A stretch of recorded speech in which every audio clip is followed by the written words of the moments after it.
Аталдан бир сиңир нан жесең да ошол эң кымбат тамак балам. Ал эми эң кымбат үйдө жаша, эң кымбат жерде жат дегенин себеби жумуштан чарчап уктасаң, мейли машинаңда баратып жол четине токтоп укта, мейли базарда соода кылатып жериңде укта, же мал багып чөптүн үстүндө укта, бирок чын эле эмгектен укта, ошол жер эң кымбат жер.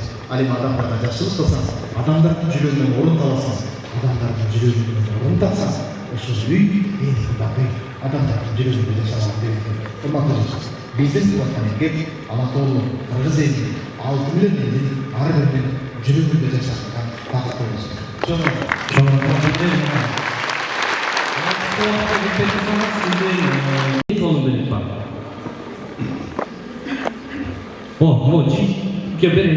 аты жөнүңүздү айтып коесуз. Анан кайсы мектептен, кайсы университеттен? Саламатсыздарбы, мен Жөнүрсултан. Творчествоға коммерческая научный класс. Ағай, тыңдап тұрасыз өзіңіз? Так, на английском или как? Английский тіліндегі. Да, то есть на русском, да.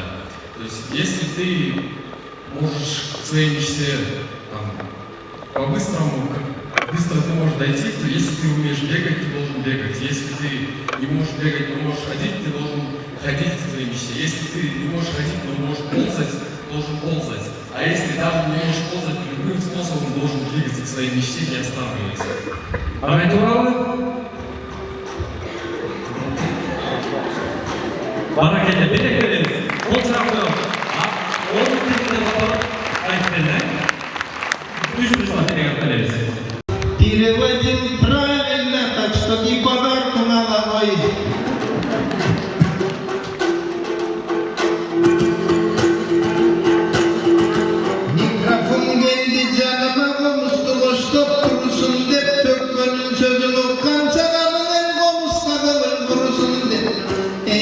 Assalamu aleykum, biktir cana birindir, karşılarım karasam, adamlardı sanasam, har biriminde gelgindir de akılmandana gelindir, can düğünüsün karasam, denizden de terendir, Anadolu Kırgızstan, aldan ay versin aldığa, kadurat oldu çapkına dalışıp kaydegin.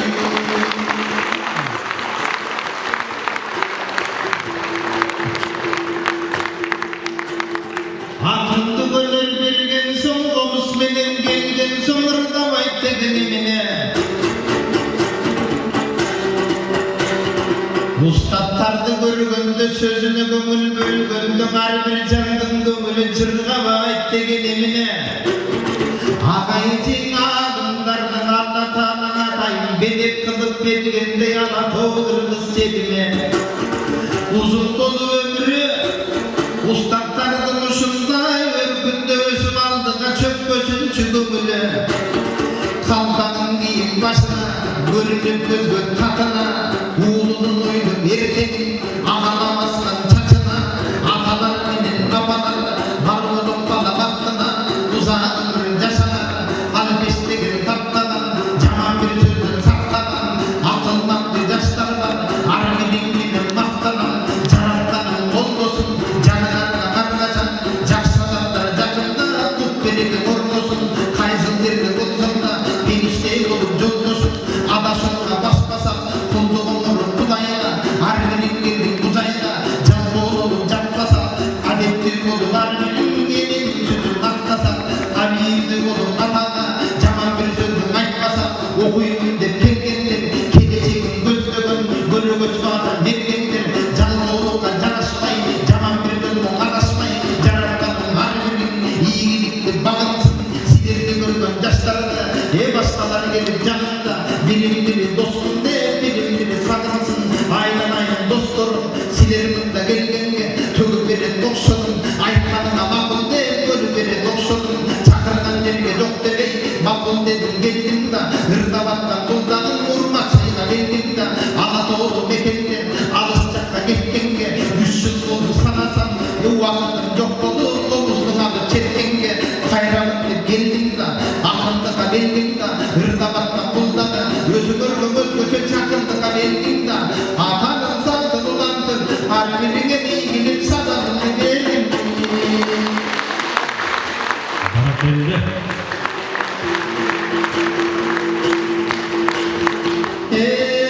Başında turgan yaşlarım Tök makındın tök sözün anda köpüröktü saktanım Bolluğun işken ökümbü Ötkön işken ökürüp kaytaram dep ötümbü Ötkön işken jönele salavat aytıp koygular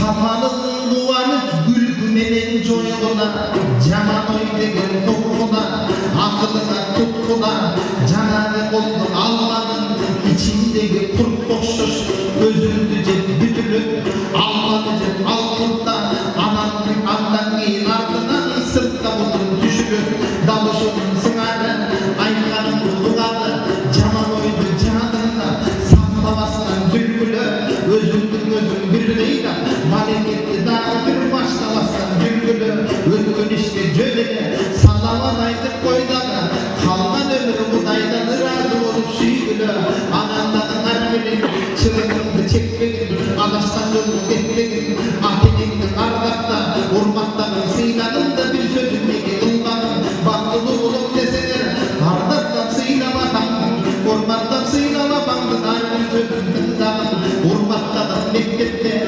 Üniversitede ağaydı Anandanın eceydi Her bir aydan sözlerin Kılmasalar alarlığın Öz köpürür köpüydür Yürüktür demeydi Akılların tutmasan Andan olsun gözümdü Cama degin demeydi Andan ilimin bana cuksun dep Kilegin buday huksun dep Kileklerin jürgöndür Okulcayda stüdentlik doğruğun dep sürgöndür Okuymuna deseler Kaytkan birger gelseler Ardaktap sıyla bakaydı Ecekeydin bağrına Jakşıdap sıdap verdi Kelerkide koskoyun Alanlıça bağrılar Birigip birgen usunday Biyike baskan kalan bul Uğurmasın den soğuktan aman bul Kalı elmenin koşulup Birigip birgen oturup Güldü vattan zaman bul Altı gündük ömürde Harmandı salmay bugündü Baktılı yaşalar Birigir buday şiirlada Bir program olsalar olsun. Hayvanımızda ademini sıylap da ademini sıylap adam gerçekten bir saklamızlar. Çok Hayvadi. Jeki elin digildi, jeki elin tilindi de jeki 70 lira azıklattı. Nake özündür bu oğuldan aşağı. Kanday manayınızda? Жақшылы, солыңғы. Hayvadi, rahmat. Çok rahmat. Немесе сіздер biraz ойын қылалы экранға шығарып берсеңіз, урматтуу биздин музыканттарыбызга кол көтөрсөңүздөр болот, жеме микрофон алып барайын. Арды чоң белегибизди дагы Максим мырза даярдап турбуз. Жол көрүп каласыз. Интеллектуалдуу оюн деп коеюн biraz. Биринчи суроо. Мен рекелерди иштебей калды, жылдырып берип коюңуз. Bir vasıfımız. Adınız kim olur? Nasıl? Çoğu. Geliniz. Arın. Ağrı dedi ekranın ölçü. Adamlar kaysı bu kurmuzkanı koldoyu ölçtü. Kanakay giyinki. Çoğu. O hareketi. Demek akıllı varsa. Giyikisi. Gelinizler. İki gün Katar'ın canlı cevap Anadolu noktasına bir kız var. Ayvara geldi. Rahmat. İlk sorumuz. Yeni okumayınca bala okuyup degen sözdür. Kim aytkan? Firmadan parayız. Balık bana bir emese kiyinçisi kanaki aldı jakta. Elimizde kitap ile okutup alsak, көп маселеден арылган болуп келет. Эң алдыдагы катнашма сурап көрөйүнчү, ким бул? Нуржигит Кадырбек. Жол беребиз. Айбара келди. Рахмат. Эң бизге чыгып беребиз. 100 китеп окуп, bir kитеп окубагандай болуп калуу дагы мүмкүн. Bir kитеп окуп 100 китеп окугандай маалымат алуу дагы мүмкүн дейт. Ким билет? Келиңиз, карындашым атыңыз ким? İdris Айтбаев. İdris Айтбаев. Азыр дагы сурайын. Ак жактан бул сөз эң сонун сөз китеп окурмандардын. Канакей. Келиңиz. Куштарбек Ризанов. Жол көрөбүз. Куштарбек Ризанов. Эми соңку. Эң эле жаман болгон 10 барак окуган экен. Келиңиz. Бул жигит Кадырбек дейт. Sizge чейин бул жактан сурап көрөйүн. İdris Айтбаев. İdris Айтбаев жакшы. Дагы келиңиz. Чубагажы Жалилов. Чубагажы Жалилов деп эң сонун. Аябай чоң энети болот. Белектин чоңундай акырчу Марсель. Келиңиz. Эрмек Устаз. Эрмек Устаз dedi. Жолун көрөлү.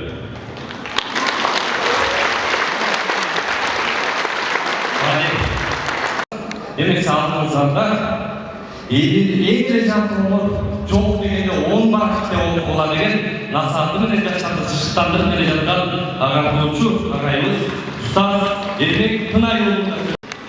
Barınızlara ısık salam. Tüydün keminden, çoğun kalmak üzerine.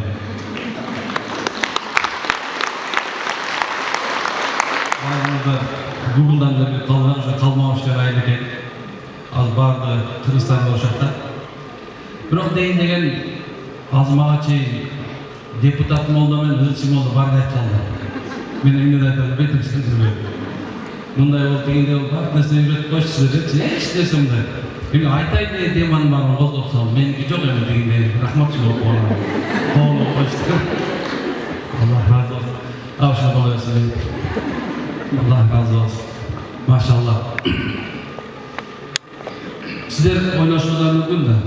Köpçükler namaz okuyanlar, arada takva adamlar var. Öte görüşe karşı alimler jürüp, alimler, hafizlar jürüp. Degen var, din ordosu hoş. Bizden kançadan alımlar çıkan. Hoş men jallabat. Bakkenle oşu jerde ömür boyu men akılım jetkeni. Muftilerim var, oşu jerde işlerden okup kelgenler. Bu jerde dindin en terenligi, en jakşысы alımlar jaşı şu jerden çıkan. Biz olsa tiyaqtanmız. Bira aytayın деген нерсе, sizleri turmaktay. Qaysi жерге барбайды, ушунча түшүккө келип атабыз, ушундай чогулат да. Аллах разы болсун. Бүгүн биз сизге айтайын деген нерсе ушуреке кээ таква адамдар эмне үчүн бул жерде ушундай сүйлөнүп атат. Эмне үчүн бул жерде музыка болуп атат.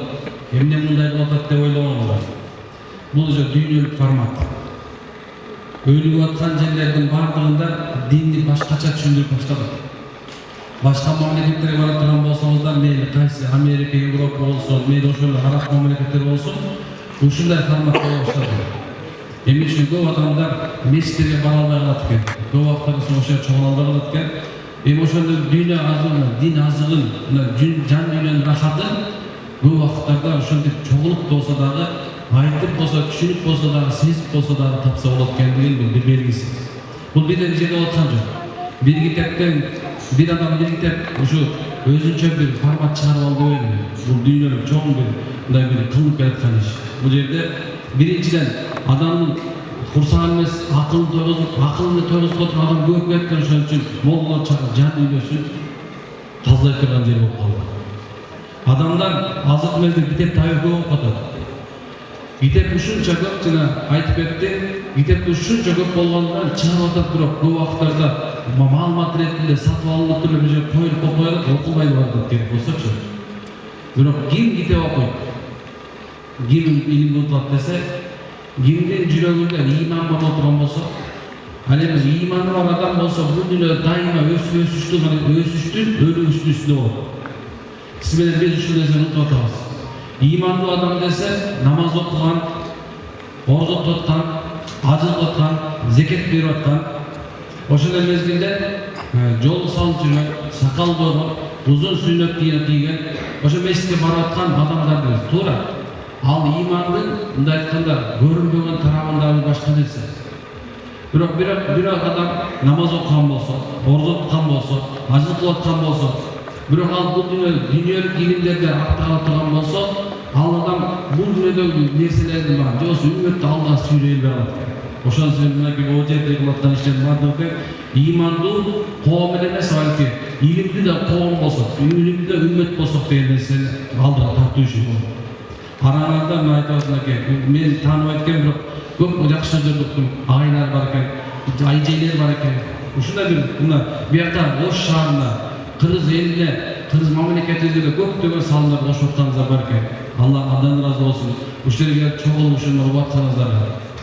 Демек, биз эми жан дүйнөнүн азыгын берип баштайлы.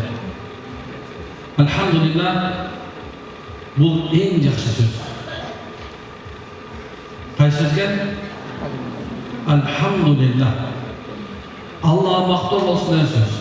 Пайгамбар саллаллаху алейхи вассалам эң жакшы дуа алхамдулилlah, ал эң жакшы зикир, Алланы эстөө, аны көзгө сүйүү, жакшы көрүүнүн бир белгиси бул ла илаха иллаллах деген. Bir Allah'dan başkası inanılmaz çok. İbrahim деген пайғамбар, Halilullah, Allah'ın пайғамбары, anın жанына kaçan iki elçi geldi, periştelerden болған. Anın жанына gelip durup, Elhamdülillah деп sözde aytkanda, İbrahim Aleyhisselam toktop duruş dedi. Bu sözü kayıtlamayın. O ne veresiniz? İbrahim Allah'tan bayılık bilen, uşuna көптөгөн жақсылықтар менен Allah Taala сыйлаган адам экен. Allah берген нерсе экен. Бул малдын жартысы сеники. Алхамдулилlah. Дагы айтып койчу, мен жүрөгүм ушуну каалап турат. Эмне нерсе? Малдын баары. Алхамдулилlah. Эми дагы айтчы, сен малыңды эчтеке кылбай калдың. Эмне бересиң башка? Айтып, мен ушул малдыга мен койчу болуп берейин. Мен кул болуп берейин. Дагы жол кайтып койчу. Дегенде ашылып келеко, ооба деди. Чынында биз сенин ушул нерсеңди билип туруп, атайын ушерге жибергенбиз. Сенин жүрөгүңдө малыңа болгон сүйүү эмес, сенин дүйнөңө болгон сүйүү эмес, авалке сен жүрөгүңдө Кудайды эстеп аткан, Алланы эстеп аткан, ага болгон сүйүү бар экенин билип, сени сыноо үчүн келгенбиз. Малыңдын баары сеники, sen пайгамбарлыкка ээ болдуң деп экен. Сиз менен биз билбейт экенбиз. Биздин жүрөгүбүздө эмне бар экен? Баардыгын ойлой берет да, жүрөк жөнүндө айтканда, баардыгы айтат да, мен жүрөгүм. Биздин жүрөгүбүз эмне деп согуп атат? Кайсы нерсеге умтулуп атат? Анткени билесиздер, кимдин жүрөгү кайсы нерсеге умтулса, эмнени сүйө турган болсо, ошо менен бирге болуп ошо кылган нерсени кылып, ошондо сүйүү. Билесиңер, Лейла менен Мажнунду уккансыздарбы? Уккансыздарбы Лейла менен Мажнун? Бул өтө чоң, мындай бир ошол замандагы бир чыганар эң бийиги. Ошондо бир жакшы бир окуя бар. Лейла өздөрүнүн сунуз эле болуп, ошол замандын падышасы Харун аны көргүсү келип жанына барган мезгилде, ушундай бир капкара болгон, сыганга окшогон бир аял алдына чыкты. Сен Лейласың деп, ооба мен Лейламын. Sen emnege Majnun болдуң? Majnun десе, эмнени жинди болуп калдың сен? Сен жинди болуп турган Лейла эстебайсыңбы дегенде, Харун деп. Лейла айтып атты. Ал заманда адамдар падышалар беткер айталар. Ал заманда падышалар жөнөкөй эле болгон, эч кандай бирөөнүн бир нерсе көтөрүлгөн. Аркасында жашоо делсе да бирөө да барды андан чыгып. Сен жок, ар тур падышанын ардында, тура депутаттын ар жагында, тур молдонун ар жагында, тур деп эч ким түрткөн эмес. Баары эл менен бирге болгон, элдин жанында болгон. Ошондо падыша, siz de gözünüz menен karadınız deydi. Bирок жүрөктүн көзү менен караган жоксуз. Көрсө Majnunдан жүрөгү менен сүйгөн, көзү менен сүйгөн эмес экен. Ошондо Majnun бир күнү кетип баратса, караса, бир дуалдын түйнөрү жамыш атты. Элдер айтты, "Сандыр жинун, Majnun дөнүп басып тур, эмне жерге жамыш алды?" Айтат, "Бул мен Лейламдын дуалы деп айттым." Жабышып келатып, бир жыртыктан бир ит чыгып, бутта чыгып, ныр деп чыгып баштаганда, баягы эл барды теп баягы бас деп атса теппе итти кормак келбейт. Бүтүн столом канап атат. Эмне болсо азыр бул Лейла итирген турбайбы? Көрсө, эгерде сенин жүрөгүңө сүйгүр боло турган болсо, сен ал сүйгөн үчүн бар нерсени кылат экенсиң. Алла Таала Аллах өзү Кур'анда айтып аткан, биз силерди сүйөбүз. Эгер силер биз жакын кыла турган болсоңор, эгер силер биздин өкүмүзгө сүйүү кыла турган болсоңор, Алла 100 жолу айтып турган жерде айтат. Эгер азыр аят айтсам, көп убакыт бирок айтайын максат бир нерсе. Юсуфтун атасы Якуб, Жусуп деп коебуз, Жакып деп коебуз. Мына ошол атасы Якуб алейхиссалам илай. Bir yılda 20 жыл илаттыр, бирөөндө болсо 18 жыл илаттыр. Илай bir күнү жолдун жеңинде ушунда отурсак, 4 мүнөттөн перекрестокто турган элем. Сурайт экен bir адамдан, "Эй, Жакып сага эмне болду? Илеп атып сен жашын түгөнүп элек. Болбосо ошол мездан көз көрбөй калды. Анын субханалла көз көрүп кула укпай калды. Жалаң кайгынын айы." Мына ошол мезгилде Алла Тааланын периштеси сага эмне болду деп сурап аткен көрсө. Менин жүрөгүмдө кайгы бар. Менин жүрөгүмдө кайгы бар. Сен аны түшүнбөйсүң. Кет жаныма, кет деген мезгилде айтып аткан. Сенин жүрөгүңдө жалган кайгы бар.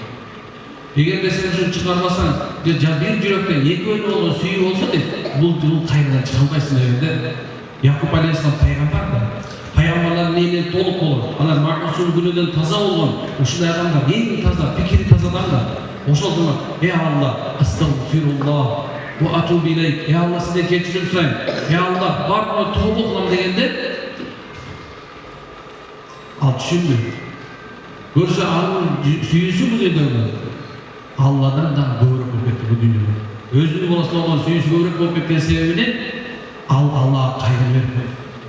Allah uşunday zat eken. Kaçan Allah'dan başka, Kudaylardan başka, sizlerimizin Kudayımızdan başka biröğüne sıyınıp başlasa, biröğünden korkup başlasa, andan başka umutluk başlasa, başka suyup başlasa, Allah yaşaozgan bizge problema ünlüge töbe veretken, özü düşünme alıpken, oşol problema kanti başımıza geldi, kanti uşundan, kanti pihre veretken biz. Biro oşol oğru kadim gelecek grip siyahtı eken. Adamın жүрегіне кіре берткенде адам андан алсыратып анан акырында алсыратып туруп ыйман сакталды күнү аркылуу. Айтайын деген максат ушул эки туугандарым менин эгерде сенин жүрөгүңдө Алладан башка, Кудайдан башка бир нерсе сүйүнүп кеткен болсо анда билгин, сен эмнени сүйгөн болсоң, ошол нерсе менен сыналасың. Бирок ал сыноону сен көтөрө албайсың. Ошол сыноонун себебинен субханалла сен күнү бактысыз болдуң. Адам менен бактылуу болуш керек. Бул дүйнөдө сиз менен биз жакшылап угабыз. Алла Таала сиз менен бизди бул дүйнөгө бактылуу болуш үчүн жараткан. Бактылуу болуш үчүн. Качан эң биринчи медресеге киргенибизде илгери мындай бир ибадат иштерине деген китеп бар болчу. Ошондо бир башында мындай айтканда татарча болгон себебинен устаз бүтүп жаттатканда дин ва шариат не демектир? Din ve şeriat Allah'ın hükmüdür. Allah Teala bendelerine neydi hükmünü vermiştir. Degende Allah azze ve celle bendeler bunu ve ahirette baklı buluş için vergen hükmüdür aytıyor. Bir şu desen jatta okukan mı? Bu şu sözdü kaçan 10 yıl kaçan söz Türkiye vardı bir çok başlarında benim ustazımın sunman canına durup kaçan şöyle bir canlı rahat olgan Peygamber sallallahu aleyhi ve sellem'in hadisini aytmak düşünüp koydu. Müslümanın ahvalı kандай жақсы. Жақсылық берсе шүкір айтам, жаманшылық берсе шүкір айтам. Деген мезгілде мен бақтылымын деп есептедім ошондо. Мен көчөдө баягы сабактарда менен айтып Бишкекте болгон сабакта айттым. Мен диним менен бактылуумун. Диним менен бактылуу дегени менин жүрөгүмдө Кудай болуу үчүн бактылуумун. Ошол Кудайдын адалы менен арамды ченеп берип, ошол жерге баса турган болсоң, сен бияка да бияка эмес, түз тиги төрдөгү дасторконго барасың деген жолдо эле Алла Таала менин диним менен бактылуу кылат. Көрсө, кимдин жүрөгүндө Алла менен сүйүп отурган болсочу, демек ал адам бул дүйнөдө бактылуу. Алла анын жолун ачат. Бардыгы тең бир проблема бар. Жол болбойт. Жашоом болбойт. Мен сүйүүм болбойт. Мен жакшы ата боло албайт. Жакшы эле боло албайт. Жоқ, сен болгону жүрөгүңдө жалган сүйүүгө кирип алгансың, ошонун себебин бакытсыз болуп атасың. Алла ушундай. Алла Таала ушундай кызганчак. Алла ушундай кызганчак билесиңерби? Алла ушундай мутакаббир. Алла ушунчалык текебет. Ал эгерде сен өзүнөн башка бирөөнүн жалынып баштасаң, сурап баштасаң, Алла Таала сага ошол менен иттерди жөнөтүп коет. Бир замандарда качан Чыңгыз хан дебейин, ушундай Тотормоңголдун ушундай аскерлери ушунча дүйнөнү баарын каптап, мусулмандардын бардыгын күнү 1 миллион мусулман өлтүрүп, 1 миллионго жакын мектепти өрттөп, анан кийин ошол жердин аскер башчысы, ошол жердин муфтийин алып келген. Ошол жердин казысын алып келип, муфтисин алып келип коюп туруп, анан кийин анжаны келип, азыр эми сенин башыңды алам деген алып башын. Сен эмне деп атасың? Эмне үчүн мени коркпойсуң менден? Коркпойсуң менден десе, жок, мен сени коркпойм. Сен корко турган эмессиң.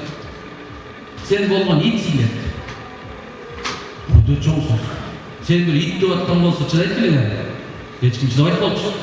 Мына ошол менен чабайын деп аткан айтып, кой турсаңыз, укал эмне үчүн ит деп ат дегенде, Алла Таала дейт. Биз Кудайым деп атат. Мен сага түшүндүрүп берейин. Сен түшүнбөсүң, түшүнүп алдың деп. Biz musulmanlar жүрөктөрүбүзгө жалган нерселерди киргизип алганыбызда дүйнөгө болгон берүү кирип кеткенде, малга, мүлккө, акчага, азыр замандагыдай эле, малга, мүлккө, жакшы нерселерге кызыгыбыз күчөп, бирок биздин динибизге болгон, жашообузда болгон, хаятыбызда жашап болоткан нерседе барып келсе, жакшылыктары, жаманысы Алладан эмес, балким кимдин акчасы бар болсо ошондон, монун акчасы бар ушунун бактылуу, ушунун ушунчасы бар бактылуу деп туруп калган себебинен дейт. Алла Таала жүрөгүнөн чыгып кеткенде, Алла өз иттери менен келип бизди жазып атып койгон. Демек жашоодо кимден Алладан башка бир нерсе болсо, Алланын иттери эшине алып келип атат. Бийликке сол бийликти сүйгөн болсоң, ошо бийликтеги адам менен Алла Таала сени чыгытат. Эгер бошта бизнесте жүргөн болсоң, бизнеске таянып, мен өзүм ушундай бир мен деп көчө төшүп калып баштаганында, Алла Таала ошо жанында жүргөн бизнес партнерың менен сени талкалайт. Эгерде сен бирөөнү сүйүп кал, ошонусу жашай албайм мен деп өзүнүн жакшылык кылып ырып атканда, Алла Таала сага ошо менен сени.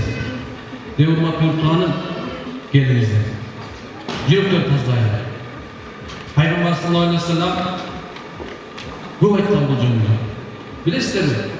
Тооба китеби, тооба кылуу китеби, же болбосо тооба кылуу баптары бүт сихайсыктарды да, пайгамбарыбыздын китеби, хадистерин чогулткан эң улуу болгон 6 китепте да ушунча көп баптар менен жазылган.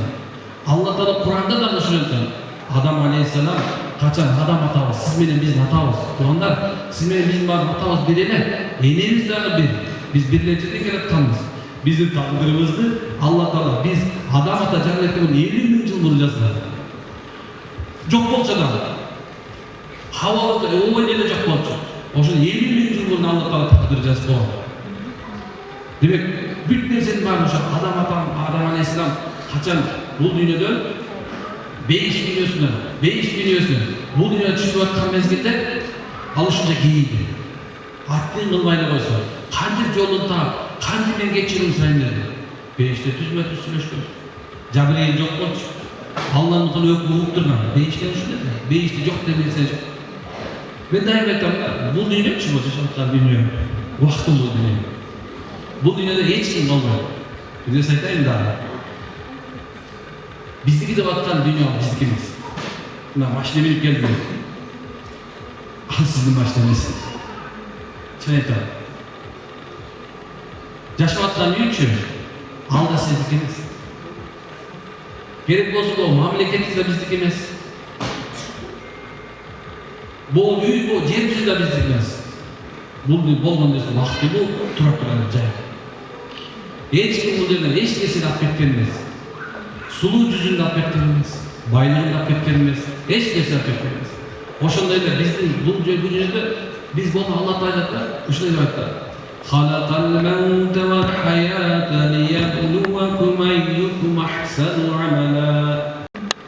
Халакал маут вал хаята лияблувакум айюкум ахсану амала. Халакал маут вал хаята лияблувакум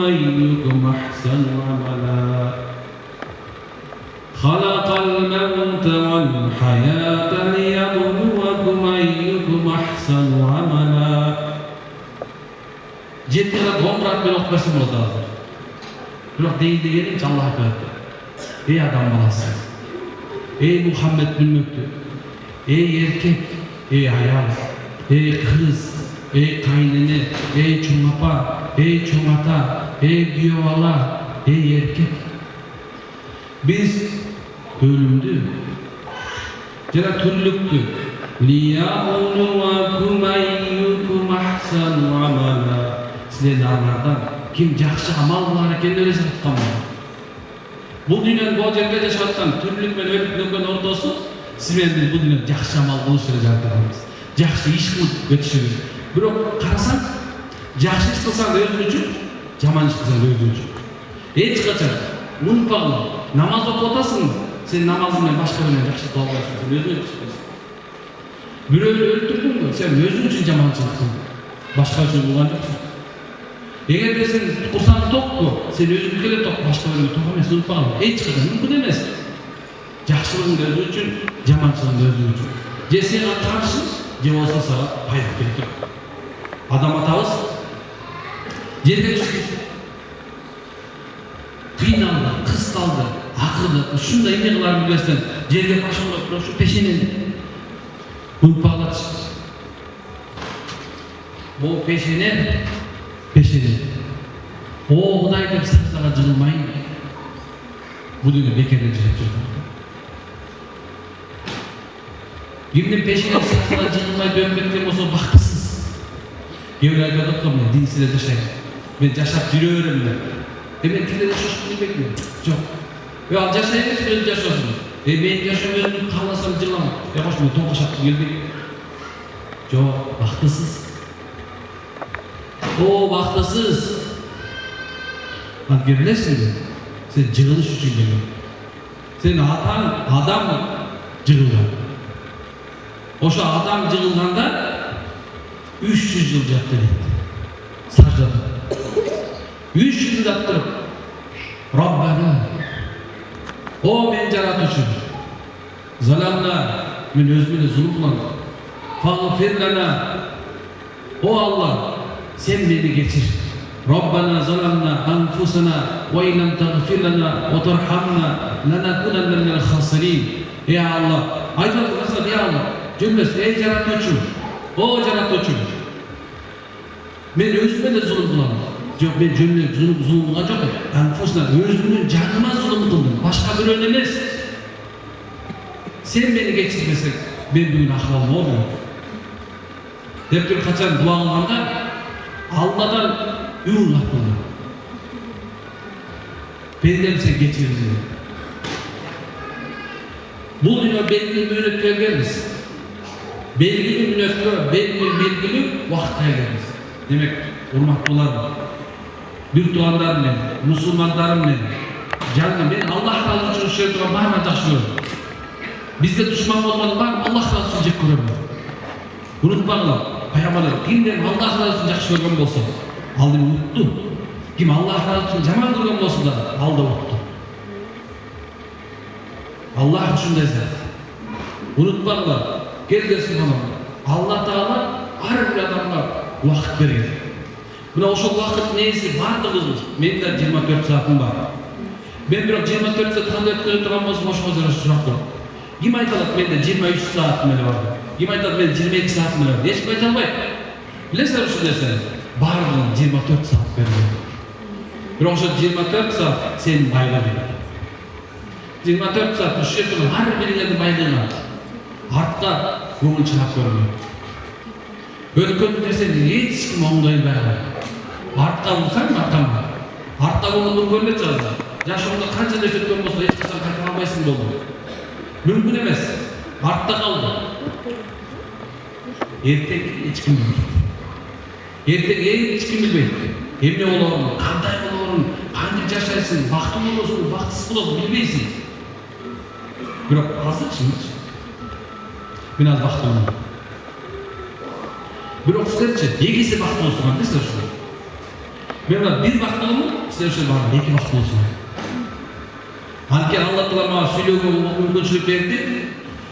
Мүмкүнчө Алла берип койгонда шүгүр алхамдулилlah. Кээбилер айтат, бүгүн мен баланча садака бердим. О мен ушунча сомко садака бердим. Айтамын, сен садака бергенге сүйүнбө, садаканы сенен алып койгонго сүйүнүш керек. Сенден бирөө садаканы алып койду, сен сүйүн. Алла Таала мүмкүнчүлүк берди сага беришке тигин алышка. Эми болсо мен бир отурмун, силер азыр окуп атасыңар. Аны экинчи акыл жүгүртүп атасыңар. Силер экесе бактылуусуңар. Бирок кыямат күн болгон мезгилде Алла Таала ар бирибизди өзүнүн убактыбызды кантип акыл ченеп коротконубузду сурады. Так киресиңерден чыгарбагыла. Алла айбандан айырмалап, айбанаттан айырмалап бизге акыл берген. О мен бир туугандарым, аталарым, эжекелерим, бир туугандарым, мамаларым, хафизаларым баардыгын бир унутпаңыздар. Инсан бул дүйнөгө келген максаты, берген максаты өзүнүн Кудайын табыштырып келген. Өзүнүн ким экенин, оңдош ким экенин билиш үчүн келген, башка нерсе үчүн келген эмес. Тозок менен коркуткан жокмунбу? Корктум. Демек сен тозокко түшө турган болсоң дагычы, сенин тозогуң. Бейишке өткөн болсоң сенин бейишиң. Эч ким сага тандап бере албайт. Өзүң тандайсың. Өзүң тозогуңду тандайсың. Бүгүн жолду салып, бейишти өзүңө бастың. Мисалы, кыйнаган жокмун? Бүгүн субхана мешиттерге бас, бейишти өзүң бастың. Бүгүн сен оюнканаларга, бузуку жайларга бас, тозогуң өзүң тандадың. Башка эч ким тандаган жок. Сен өзүң тандап атасың. Өзүңдү жашоо өзүңдө колуңда. Эми мен баягы мындай жанасың акыйдалык маселелерде кээ нерселер аттап өтүп кетип калышмын азыр. Аттап өтүп кетип калып кеч болот амалар. Айтайын деген максат ушул эки, сиз менен биздин жүрөктөрдөгү иманды ойготуш эле максат. Эгерде ушул сөздү айтканда жүрөгүңдө бодомду болтатып чынындачы. Мен кайгырам. Эмне жашап жүрөм?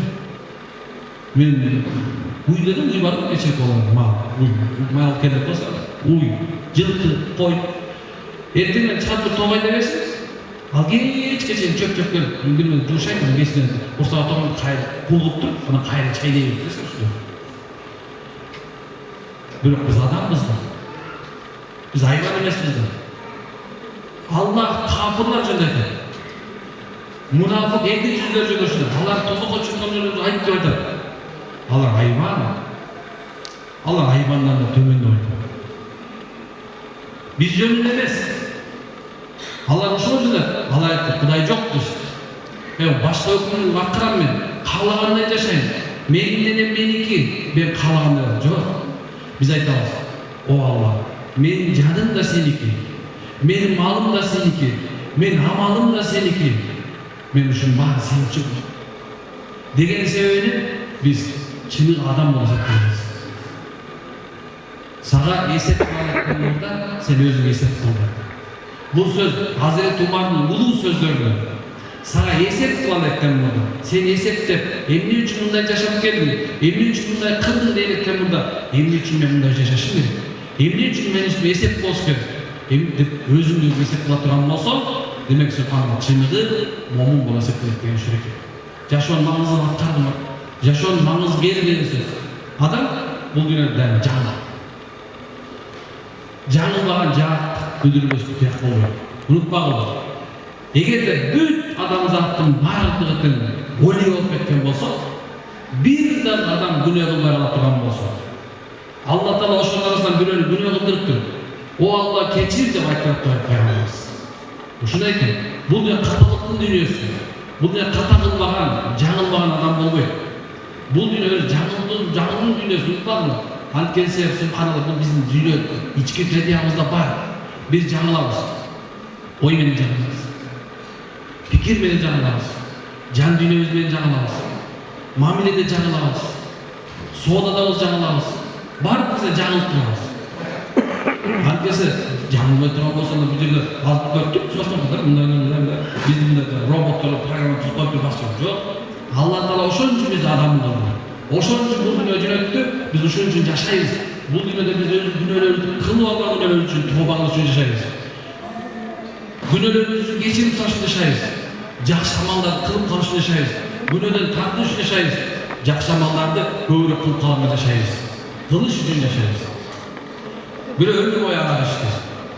Білесіңіздер, азыркы мезгилде аз биз айтып аткан нерсе бул жакшылыкка чакыруу, жамандыктан кайтаруу, бирок башкача түзүлүп берет.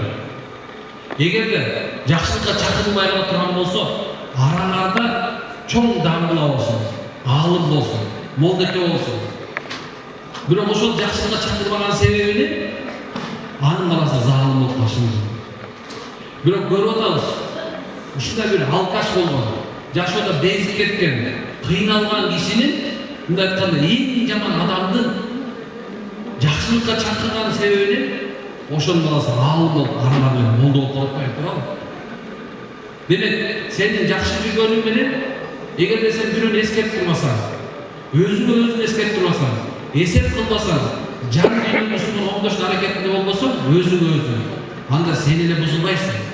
Сенин аялың, сенин күйөөң, сенин балаң, сенин неберең да бузулуп кетиши мүмкүн. Ошон үчүн урматтуу, кыямат күнгө чейин эле асман жерди карагыла. Асманды карап, Кудай Тааланын улуулугун таа беребиз. Алла Таала өзү Куранда бизди чиркейден дагы анын үстүнө турган чиркей жөнүндө айткан уялбайбыз деген. Эмнеге? Эмне жөнүндө? Чиркей. Жөнөкөй эле чиркей экен, эч нерсе эмес. Алла айтып аткан, биз уялбайбыз да чиркей жөнүндө айткан. Азыркы мезгилде ушул изилдөөчүлөрдүн баардыгы тең ошо чиркейдин үстүндө болгон качандан чоңойтуп келгенде анын үстүндө бир чиркей анын кансырып аткан. Алла Таала өзү жараткан нерсени билет экен. Ошо себептен экен чиркейден уялбайбыз дегенди ушул нерсе экен. Эми караңыздар, дүйнөдө эмне ачылыш болуп аткан болсо, мунун баардыгынан Кураныбызда бар. Пайгамбардын хадисинде бар экен. Демек урматтуу тугандарым, мындай эгерде кимден Кудайды издегиси келсе, жүрөгүнө Кудайды тапкысы келсе, анда эртерээк аракет кыла баштасын. Пайгамбар саллаллаху алейхи вассалам айтат, силердин араңарда эң жакшылар Куранды үйрөнгөн жана башка бир үйрөткөн деген. Али Алла Таала болсо өзүнүн китеби жөнүндө айтып, "Иqra bismi rabbikal-ladzi khalaq." Окугула, силер жараткан Аллахтын аты менен окугула деп өкүм берип койгон экен.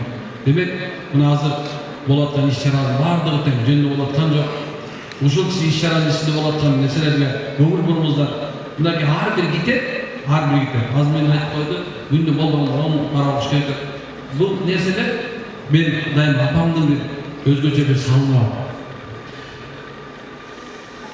Мен мектепте окуп айта албайм, анткени жаңыдан эме болуп атат. Бирок субханалла, ушундай китепти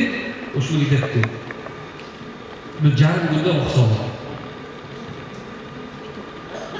Жарым күндө окуса болот. Китеп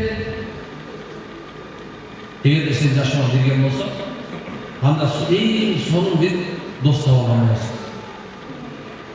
Кимден китептен барып жакшы дос табам деп турган болсо, ал адашты.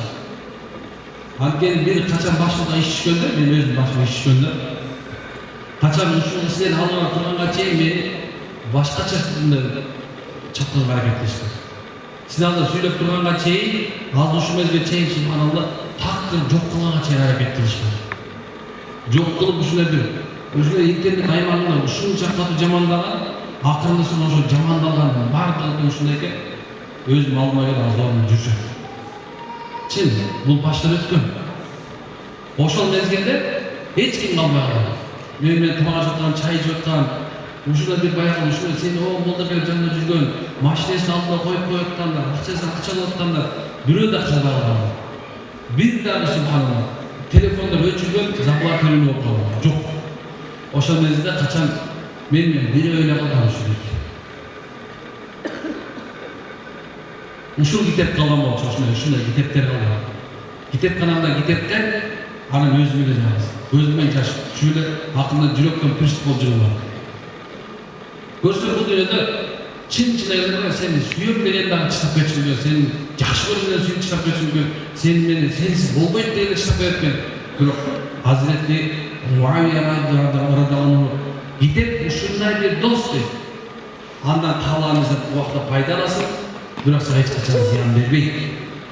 Каалаган убакытта муну эмне кылсаң деп, кол болуп калсаң эч качан сага жаман сөз айтпайт экен, аркаңдан жамандабайт экен. Бирок каалаган убакытта сиз менен бизге сөзсүз пайда берип турган Бұл китеп дос болса. Ит адамның досы емес. Китеп адамның досы. Шын айтамын. Ит адамның досы емес. Китеп адамның досы. Қачан жан дүние қинап тұрған мезгілде Алла Тағала пайғамбарымыздың жүзі Құранда духа деген сүре бар. Пайғамбарымызды барды ойлашы. Пайғамбарға 3 жылдан бері вахи келген болғанда барды өткен жүзіне қалды. Болды Мұхаммадтың Құдайы чистап кетіп тұр деді. Ошол мезгілде как будто менің Құдайым чистап кеткендей болғанда мағаш. О Алла, мен үшін чистап салдың мені. Ушундай деңгейге келіп, ушундай болып қалам, ушунша жылдық имамшылық қылсам, ушундай илим алған болсам, көрсем енді оған десе, бір тура емес етін ойланып тұрмын. Мен өрме. Мағын дей Алла тура.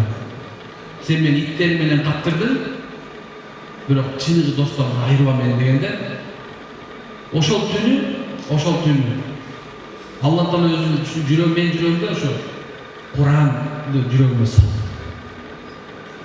Эртең менен туруп багыттан кийин ачкан сүрөм Духа сүрөсү болду. وَالضُّحَى وَاللَّيْلِ إِذَا سَجَىٰ مَا وَدَّعَكَ رَبُّكَ وَمَا قَلَىٰ وَلَلْآخِرَةُ خَيْرٌ لَكَ مِنَ الْأُولَىٰ وَلَسَوْفَ يُعْطِيكَ رَبُّكَ فَتَرْضَىٰ أَلَمْ يَجِدْكَ يَتِيمًا فَآوَىٰ وَوَجَدَكَ ضَالًّا فَهَدَىٰ صدق الله. Allah айтады ғой. Духа уақытысы ант дейді. Жөнделмеске духа мезгілі. Күн шығып, найза өтіп қалды. Ей Мұхаммад, біз сені читап кетті ойладыңыз, жоқ? Біз сені жетім кезінде да, сені қашан барып тепкілеп атқан кезде, саған ешкім шенбей айтқанда да, сені қашан барып жаманшылық атқанда, бүткіл дүниені саған жолы біз сені читап емес болып жүрміз. Алла айтады шunu. Ошондо кейін қашан бір жашауымда бір нәрсе айтқан болса, мен аз біреуіне барып совет сұрап оймын. Мен барып тұрып қолыма тиген бірінші полкамда кетіп тұрмын. Ошонда жашауымда мен жол таба аламын. Ошол кетіп мен жөнінде сөйлеп жатқандай болды. Китептің сатып ала беремін. Баягы интернеттен субхана китеп қанша китеп алсам мен жұмасына 10 000, 20 000, көчөрүм 25 000 сомго китеп аламын.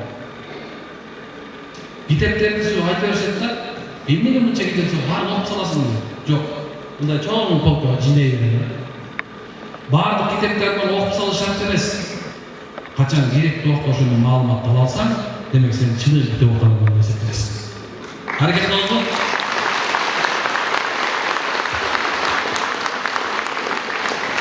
Allah razı olsun. Мындай тереңирээк кечип калганда, болгон нерсе ушундай дини үчүн. Білесіздер, пайғамбар Иса алейхиссалам, пайғамбар Иса пайғамбар. Жашооңордогу дейт, башыңардан өткөн нерселер силерге сабак бербесе, сабак кылбаса дейт. Демек сен эң акылсызсың. Кандай экен?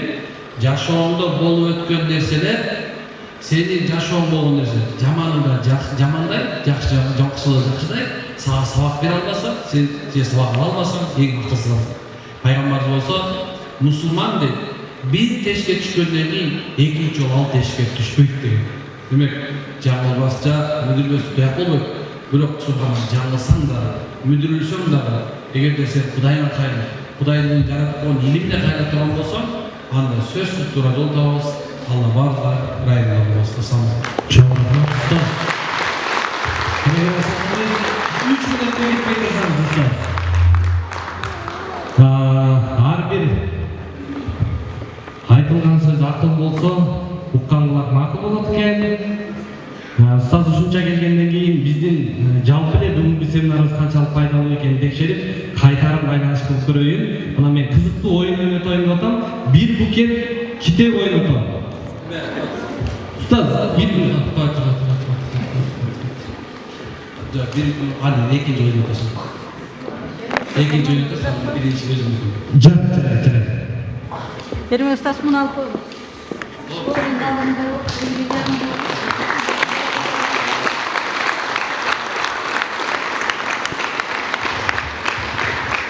Abu Hamid Al-Ghazali rahimahulloh taala qaddasallohu sirruhu. Men şu İmam Gazali kitaplarına yaxshi ko'rib, bunday giyinib turgan menen dunyoda бар desem бар, Xudoga shukr, alhamdulillah. Deyotganda, как стать миллионером degan narsa menga kerak yo'q. Chin aytganda, men сам миллионермин o'zi uchun. Aytayын desemchi, dunyo men uchun nima bor? Biroq o'sha dunyoni tap o'sha narsa jurak emas, cho'ntakka solish cho'ng problem ekan-da. O'sha joyda Imom G'azalining bir so'nggi kitobi bor, uni men tayyorlab keldim. Men o'zim shu cho'ntakka solib kelgan tepdan alganda video zamonda. Boshqa borganda o'sha birinchi men Erlan bergan savolga javob bergan odamga berdim. Ay barakallah. Anda ustoz, rahmat. Bunday bo'ladi. Ustoz qog'ozga yozilgan ой qiladi deb aytadi ekan. Ушунча сөзү отурдуңуздар, муюп отурдуңуздар, анан эртең унутуп калбайсыздар деп атам ушу. Пунктка бөлүп жазгандар барбы? Сиз видео, сиз кагазга жазып турсуз, бермесин көрөйүн. Устаздын сабагына. Телефон кайсыл?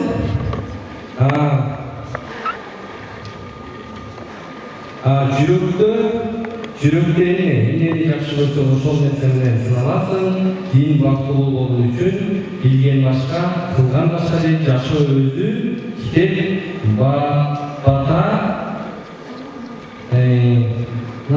тамак, жакшы. Дагы бир карап көрөйүн, калыстык үчүн эки адамды дагы жакшы. Келиңиз, сиздерге көрөйүн үчүн канча пунктка жаздыңыз? Жарайт. Көп 7 пункт жазган барбы? 7. Устаздын сабагына. Кимдин эң акыркысы 3 пункт жаздыңыз. Сиз билдиңизчи? Эрлердин сабагына жаздыңыз, 1, 2, 3, 4, 5, 6, 7, 8, 9, 10, 11, 12, 13, 14, 15, 16, 17, 18, 19.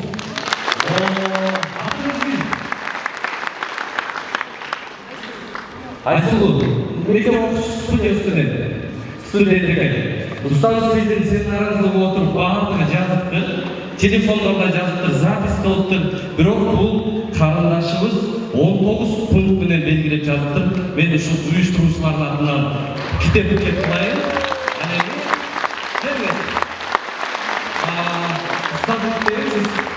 Bilmeden tavsiye olursun. Çok rahmat hatta. Ustaz can filminde. Rahmat. Ulan biz gülemez bir ülke tepkileriz. Baytaşanları rahmat olsun, Allah razı olsun. Ötküz olsun. Ben de size kayıtlıkları negizleri söylüyorum. Şunday bölümünü tercih etsek. Var mı artık şurada yaptınız? Men de başımda bu vaqtlarda dil o'qiyamaytib, o'sha o'qiyadan keyin men hech qachon odamlarga janna qanday kelsa janday aytganday bunday kelib, chechilib kelsa da so'tam qarab turadi. Endi nima qilgan paytda men ichida bir narsa bor. Ustozim Yusuf Eshjan degan Turkiyaga turganlik ustozim bir o'qiyapti. Avtobus, avtobus, to'xtab turgan joy,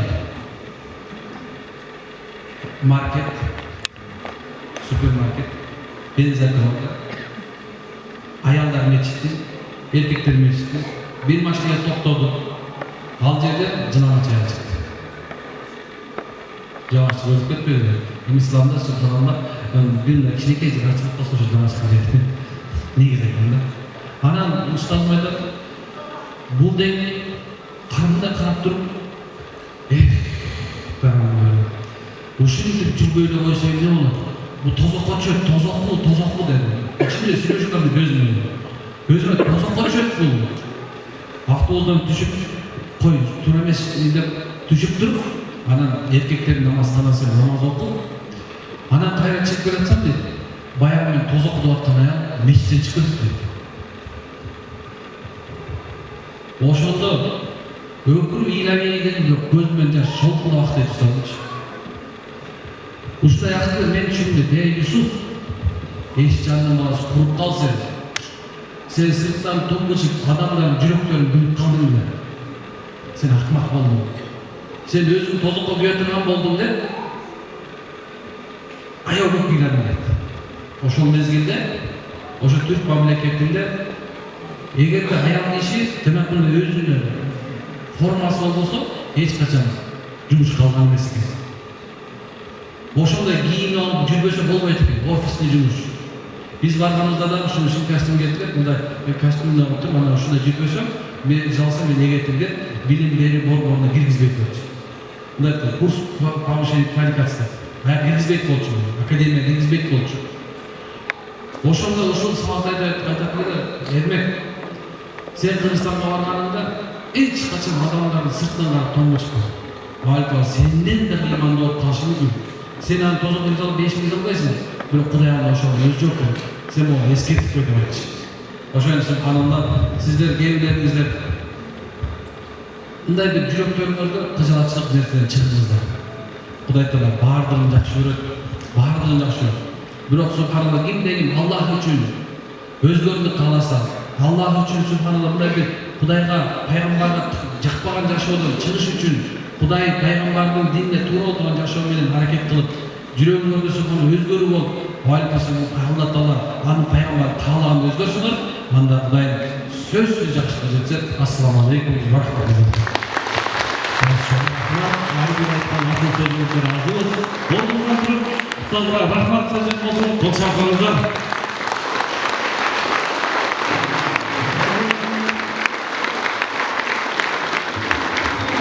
Ар бир айткан асыл оюбузга келген меймандарыбыз туруп буюп отурду.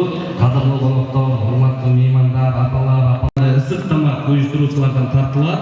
Ысык тамактанып, анан 20 мүнөт эшикке чыгып эс алып келсеңиздер, кетек тойдун кыска бирок нуска бирок эң сонун пайдалуу жерине жетип калды. Эт качан тартылат чоң тойлордо? Уча. Апалар, аягында тартылат да, туурабы? Биздин кетек тойдун дагы учасы аягында эле туугандар. Анан биздин тыныгуу антрактан кийин эчкиңиздер кетпеңиздер. Эмесе алдыңыздарга Кыргыздын таланттуу кызы, эстрада ырчысы, маданияттын мыктысы Жумагүл Райымжан кызы авазы менен жактуу музыка тартып отурsun. Чоң рахмат. Кутмандуу күнүңүздөр менен жалпы апалар үчүн апакен дегендерди кабыл алып коюңуздар.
күнгү элибизге, жерибизге абдан бир пайдалуу китеп той иш-чарасына катышканыма абдан сыймыктанам.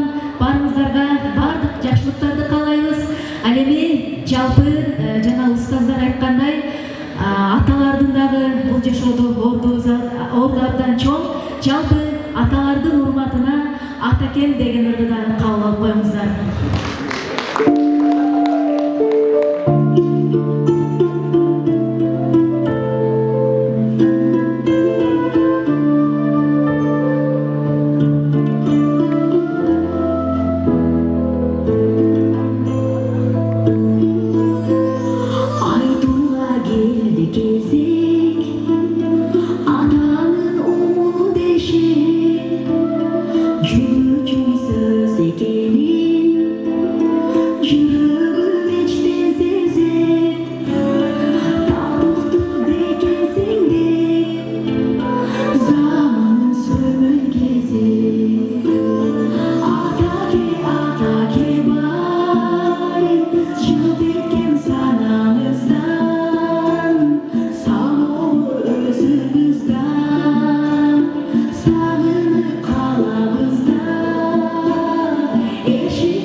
Өнөрүбүздү эл ичинде тартуулап, ар дайым бар болуңуз.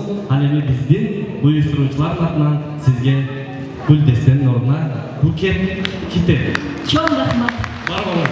Демесе кылгандар 20 мүнөттүк тыныгуу эшкечилик эс алып, тамактанып, китеп жарманкага катышып эс алып турсаңыз. Алмастар, келиңиздер. Көрүңүздөр, китептерди.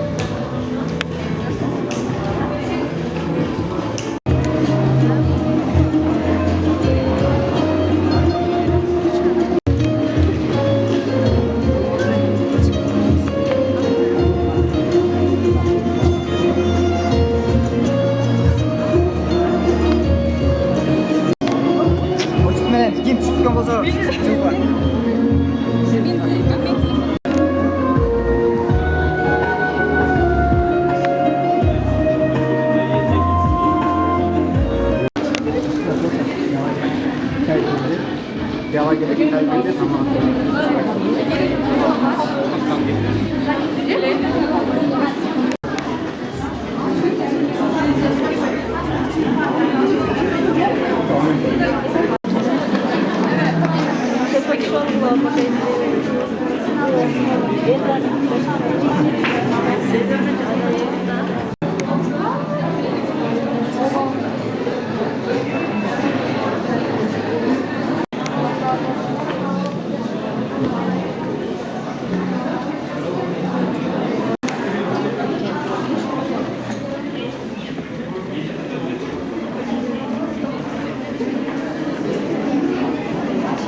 интеллектуалдык агартуу иш-чарасынын соңку бөлүмүн ачык деп жарыялоого уруксат этиңиздер.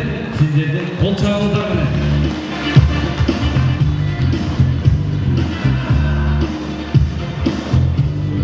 Кандай деп ойлойсуздар? Биз окубагандыгыбыз үчүн артта калдыкпы же артта калгандыгыбыз үчүн окубайбызбы? Артта калгандыгыбыз үчүн окубайбызбы? Же окуп Ошто эми метро жок турганда, бирок окуган, билимдүү баштар ошол метрону салат деп ойлойм. Анан сиздерге бир кызыктуу болсун, аудитория чогуу чакты. Окуучулар, кол көтөрүп койгула, окуучулар эле. Сиздер алдыда келечектеги кесибиңиздерди тандайсыздар. Ушу мугалимдердин салттуу сабагы бар, ошол сабакта мындай деген суроо болот. Келечектеги кесибиң деген. Ушинтип мугалим эжекелер, окуучусунун сурап атыптыр катарынан мугалими. Анан бизде адатта көнүп калганбыз го, келечекте ким болосуң десе, кыздар мугалим болом, доктор болом дейт, балдары милиция болом дейт, анан электрик болом деген биздин классикалык кесиптерибиз бар го. Ошону айтабыз го, бул жакшы кесиптер, кесиптин алды десе болот. Бирок ушинде окуучулар катарынан отурса, мугалими сурап келатса, бир жигиттин максаты, аркараак отурган жигиттин максаты ушунчалык мыкты экенде, анан ойго өзү тирүү жигит тура калып, эжеке мен чоңойсом бизнесмен болом. Баары карап бизнесмен болуп эмне кыласың десе, бизнесмен болсом бир нерсе өндүрөм, сатам, сатсам акча болот, акча болсом салык төлөйм, салык төлөсөм казна байыса, сиздин 15 000 сомдук айлыгыңыз 35 000 сом болот дептир. Мугалимдерге жакты эжеке, жакты сизге дагы аябай.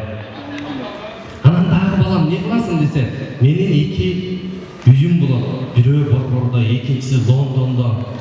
Ой азамат, дагы эмне болот десе, менин деген аялым болот деп.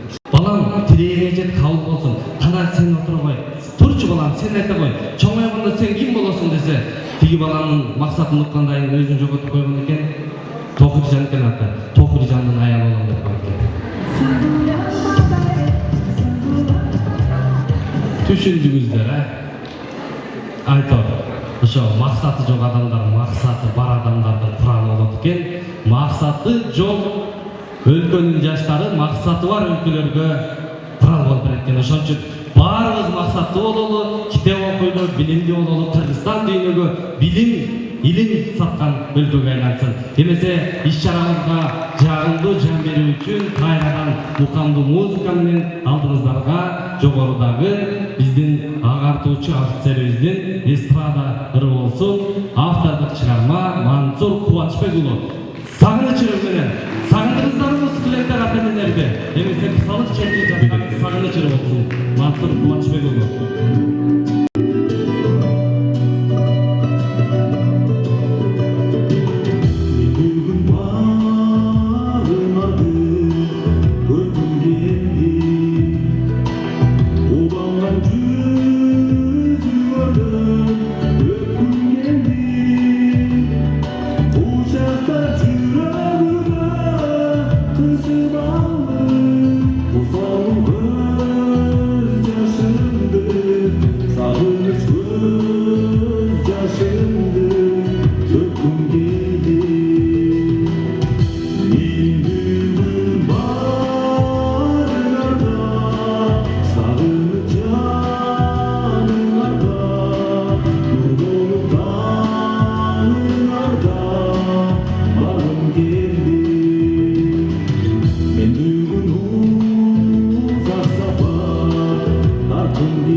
Үлгү эрчитет. Жыйын бар, жыйынтыгы менен болгону жакшы. Ушул жерде жаштар, окуучулар турасыңыздар. Анан сиздерге ошондой билимге, илимге чакыра турган дагы бир спикер чакырганбыз. Кадырлуу коногубуз. Мен бул инсан жөнүндө айтып коюшум керек. Сыртта биздин мекендештер абдан көп. Анын ичинде эмгектенип аткандар, студенттер бар. Анан бир күнү биз ушул интеллектуалдык оюндарды бир адамдан бир китеп долбоор менен китепкана ачып жүргөн кезде мага бир СМС келди. Сиздердин ишиңиздерди көрүп, мен сиздерге жардам берейин деп чечтим. Бирок мен сиздердин жардам берейин десем, жаныңыздарга бара албайм, бирок мен тапканыма көрүшөйүн. Мен бирок студентмин. Азыр кана ушунчалык толуп калгандыктан 5 кабат китепкана.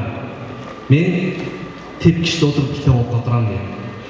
Анан Кыргызстандын Австриядагы ошо элчилигинен иштеген бир кызматкерден анан 50 евро берип жиберди. Конвертке салып. Бул менин Кыргызстандагы өлкөдөгү ини карындаштардын билимдүү болуусу үчүн кичинекей болсо дагы салым болсун деп, анан биздин ушу долбоорго алыста жүрүп, каржылык жактан дагы, билим жагынан дагы, илим жагынан дагы көмөк көрсөткөн биздин коногубуз бар. Кыргыздын кыздары кыйын дейбиз. Ошол Австрия мамлекетине барып, Вена шаарында университетке тапшырып, билим алып, анан жакшы окуп бүтүрүп ошол мамлекетте IT тармагында программист болуп иштеп аткан кыргыз диаспорасынын төрайымы Австриядагы бүгүн Европадан атайын Ошко учуп келди. Ушул китеп тоюнарга барып көрөйүнчү деги кандай иш чара экен. Болсо мен бир аз болсо дагы жакшы нерсе маалыматымды бөлүшө кетейин деп келгенбиздин коногубуз Мээрим Аттокур кызы.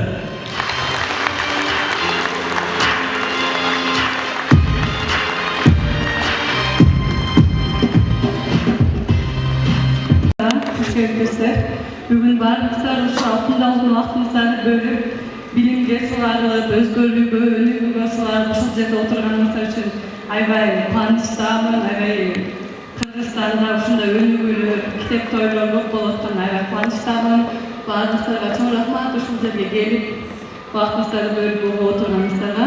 Экинчиден ушул жакта отурган агайларыбыз, устаттарыбызга да чоң рахмат. Ошолордун мен алыста жүрсөм дагы видеолорун көрүп аябай көп мотивация алам, өзүмө дагы өзгөрүүлөрдү ошо агайлардын сөздөрүнөн алып турам.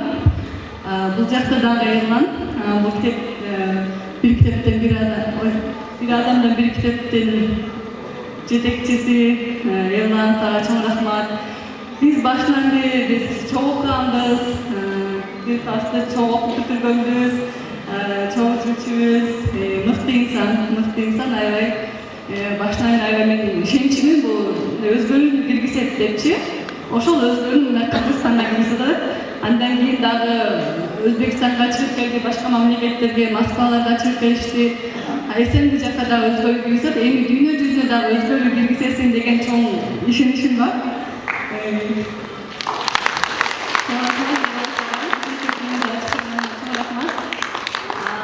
Мен өзүм ошо Австрияда окуп бүтүп ошо иштейм. Бул жакка келгениmin себеби мен дагы ошо көрүп, Эрлан айткандай кандай болуп атат, өзүм да бир аз билгенимди бөлүштүрүп кетсем деген дагы тилектер менен келип отурам. Биринчиден менде бир өтүнүч бар эле, эгерде мүмкүн болсо баарыңыздар туруп койсоңуздар.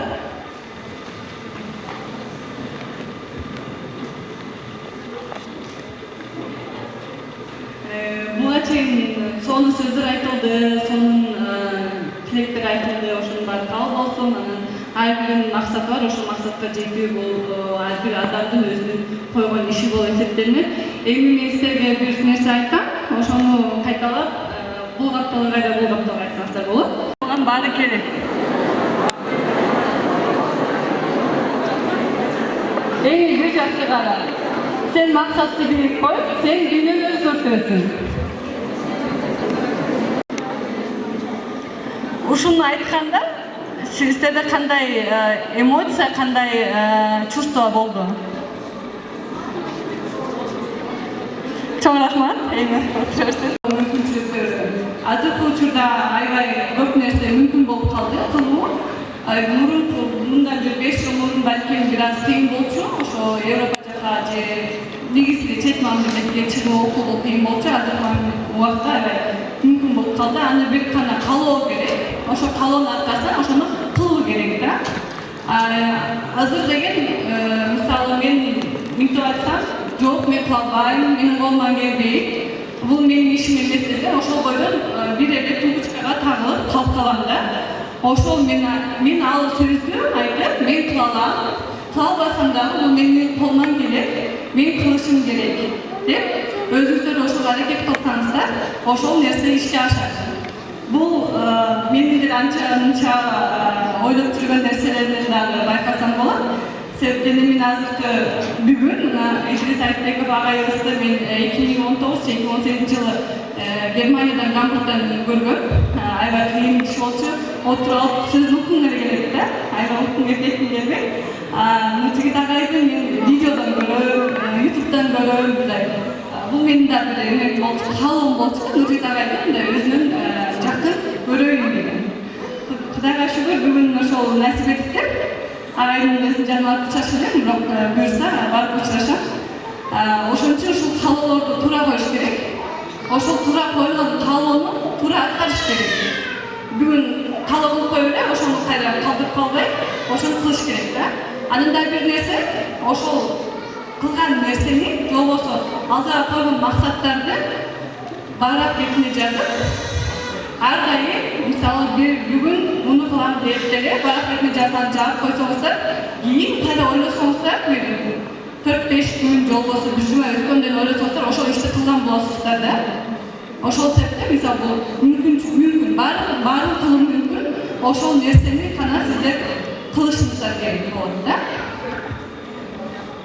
Эми ошол буну көп айтышат, ошо багыраак бетине жазып, өзүнүн максаттарын жолбосо, мисалы айтсаңыз, мен майдын аягында жалдап барам, же бул шаарга барып көрүп келейин десеңиздер, бул өзүңүздөр ошону жаздыңыздар, оюңуздар көп кылат да. Ошол калган нерсени сиздер сөзсүз аткарасыздар. Бул өзүңүздөр деле муну аракет жазып көрүңүздөр, проба кылып көрүңүздөр.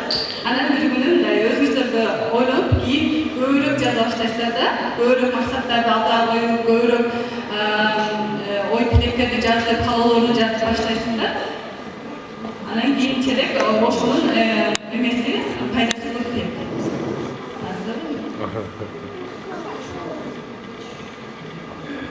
Бул кичинекей сүйлөй берейин.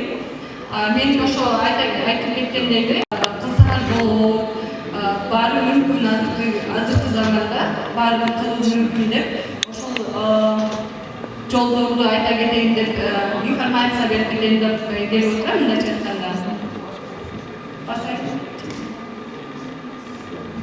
Жалпыңыздарга мен 22 жаштамын. Четке ошо окуп, иштеп, айланып, эл көрүп, жер көрүп келгенге аябай кызыгам. Ушуга чейин 2-3 жолу маалымат алып, аракет кылып жатабыз учурда. Эң башкысы англис тилин билиш керек экен. Ушул англис тил жаатына дагы үйрөнүп, ошол керектүү нерселерди кылганга аракет кылып атабыз. Мага ошол дүйнө кезген аябай жагат. Буга чейин Россиянын бир канча шаарларын көргөнбүз. Андыктан ошол четте Малайзияга дагы окуганга аракет кылып көрүп атамын.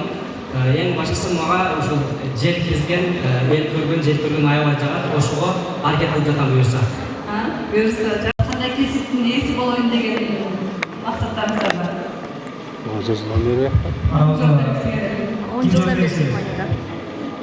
Фамилия жана эмне себептен ошол кесипти тандап жатасыз? Биринчи очередь ошол саякат, эл көрүп, жер көргөн бул кругозор өсүрөт. Экинчи орун бул, мисалы үчүн биз көбүнчө айыл жерден болгон үчүн, айыл жерде бул чет өлкөдө окуган бул өтө слишком авторитет да. Үйдөгүлөр жана абалар келсе, чет Америкадан келип окуп, тиги бул десе, ушул ичине эме ата энеңдин авторитетин көтөрөт десек да болот.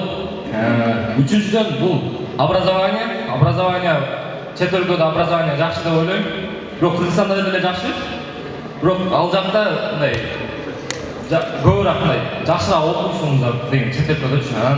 Кандай кесип дегенде бул мен мисалы үчүн кичинекайымдан бери ата энем врач болосуң деп кичинекейимден айтып келет да. Анан кичинекайым айтып келип, азыр не тандашты өзүм билбей калдым да мындай.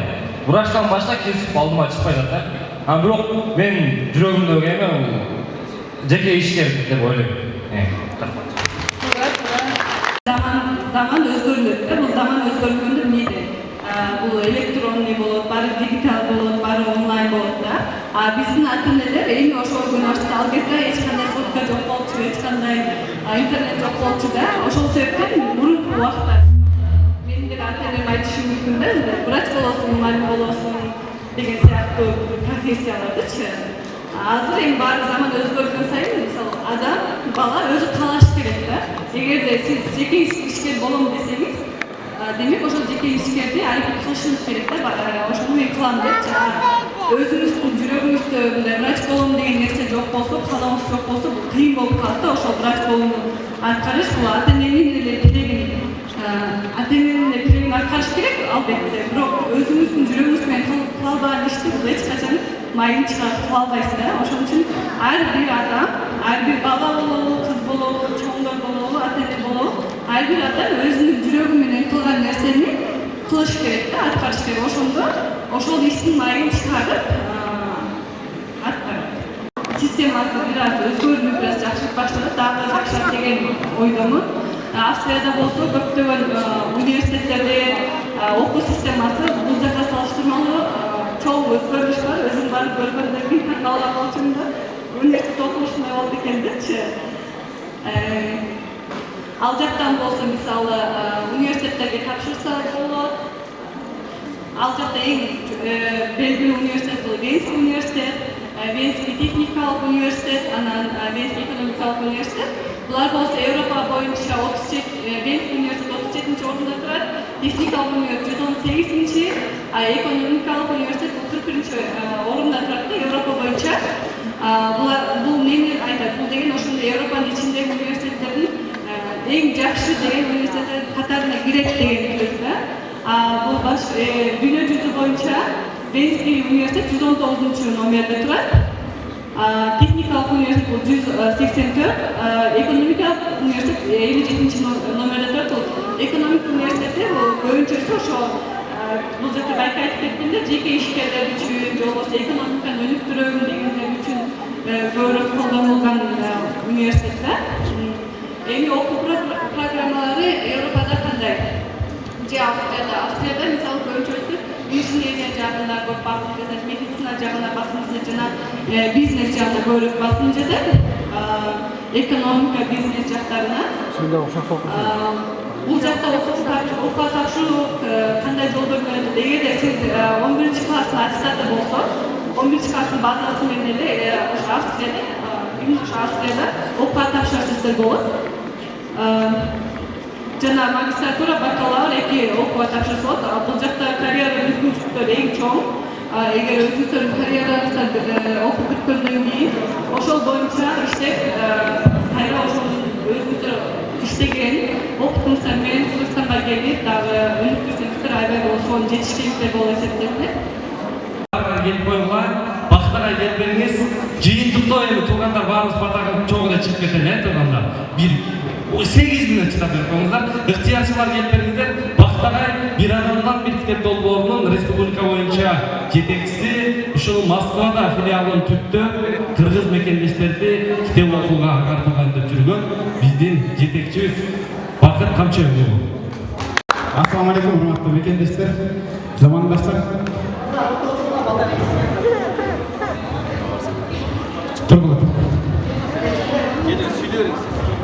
Туугандар, достор, көрүшкөнүзгө чоң шүгүр айталы. Чындап эле ушундай меймандос экен. Биз алгачкылардан болуп келип атабыз. Анан кечеде бир ушул жерде жүрүп, чындап эле абдан ыраазы болдук. Бул иштердин баардыгы тең бабука десе бакыт кылат дегенди түшүнө бербеген эле. Бул иштердин баардыгын тең мына ушулар кылат. Ушуларга бир кол жаап калды. Таттыгүл каякта жүрөт? Таттыгүл кылалы. Марсель каякта жүрөт? Марсель жок, Азыр мен бир нерсени айтайын деп атам. Туугандар, жанатан бери агайлар чыгып сүйлөдү, спикерлер сүйлөдү. Китеп окугула деди да, туурабы? Китеп окугула деди, анын жакшы жактарын айтышты, бирок жаман жактарын айтпай коюшту. Мен ошо эки жаман жагын айтып коеюн. Китеп окуп баштагандан баштап биринчи чөнтөгүндө акчага түгөнө баштайт. Жума сайын китеп окуй баштайт экенсиң. Бул да наркотик болуп калат экен адамга. Анан экинчиси бир орунда тынбай калат экенсиң. Арыктаган себебин көрүп атасыңар да? Айтайын деп атканым башка. Китеп адамды ойготот. Уктап жаткан 1000 адамды ойготуш үчүн ойгоон бир адамды жетиштүү окуп. Ошо китеп ойготот, ойгогондор болсо эбак эле чыгып кеттир, сиздер болсо отурасыздар. Бардыктарга чоң рахмат.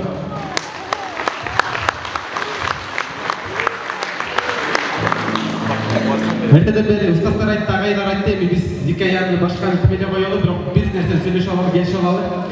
Туугандар, достор, эмнеге китеп окуган өлкө өнүгөт деген суроону бергенде, алар деген дегенде ар бир болуп жаткан нерсеге, ар бир болуп жаткан болмушка, алар деген китеп окуунун негизинде анализдегенди үйрөнөткен, талдаганды үйрөнөткен, ошондо отуруп, алар алдыга жылышпар экен. Биз болсо ал эмне болду экен, бул эмне болду экен деп сөз менен гана отурат экенбиз, ошон үчүн бизде жылыш жок экен. Ошол үчүн биз азыр бирден бир кылып атканыбыз ушул. Китеп китеп окуун жайында китеп окуун жайылсак, демек ал элдин, ал өлкөнүн аң сезими өнүгөт, аң сезими өнүккөн өлкө башка болот. Ошол үчүн ошолорду кура тургандарына моолар. Ушуларга бир кол чабуулайт. Азыр айтайын деп аткам да, жаңа эле даярданып аткам бул жакта. Залга 600 адам келиптир. 600 адам келиптир. 600 адам 10 адамды ойгосо 6 миллион адам болуп калат экен. Жок, 100 адам ойгосо. Анан 6 миллион Кыргызстан болуп кетсе, анда о жакын кыздар болбой эткенбиз айтайын деп аткам азыр. Көп эле менеттешкек болуп калган окшойт. Тиякта да 200 адамдын аманатын ала тургандар калып. Барыстарга чоң рахмат, көрүшкөнүзгө шүгүр айталы. Азыр болсо Ерлан агай сөз берет. 3 разылыгыбыз бар экен. Ардак грамота Кыргыз Республикасы бир адамдар бириктеп коомдук бирикмеси. Ардак грамота өлкөбүздө китеп окуу маданиятын жайылтууга, элибиздин интеллектуалдык, руханий тарбиятын көтөрүүгө жана коомду агартуу иштеринде үзүрдүү эмгеги үчүн Алай районуна караштуу Кабыланкөл айылдык китепкана башчысы Алмаш Сатаров эжекебиз сыйланат.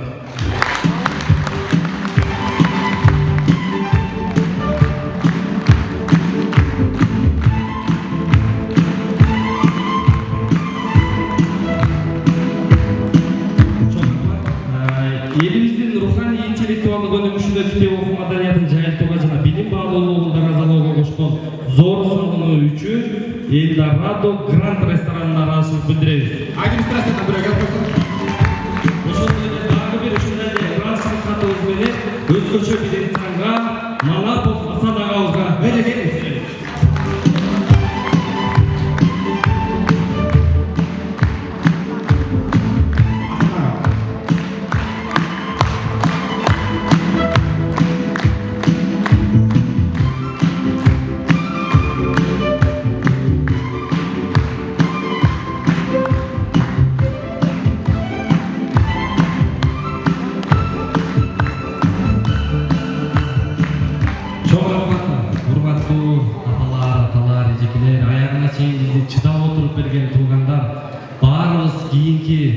Ушундай жакшы самалыктарда, өлкөбүздүн жакшылыгында, мектептин жакшылыгында, сиздердин жакшылыгыңыздарда, аманчылыкта, тынччылыкта көрүшөлү. Ушул жерге кызмат кылып, бүгүнкү иш-чараны уюштуруп, сиздерге тамак жасап, стол тизип, белек даярдап, айтор иш-чаранын камын көргөн биздин жалпы ыктыярчылар тобуна терең ыраазычылык билдиребиз. Ал эми сиздердин ар бир баскан кадамыңыздарга Алла Таала эсенеп сооп жазсын. Демесе ушул жалпы уюштуруучулардын алга Кыргызстандыгы менен иш-чарабызды жыйынтыктайбыз. Аманчылыкта көрүшөлү.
Oh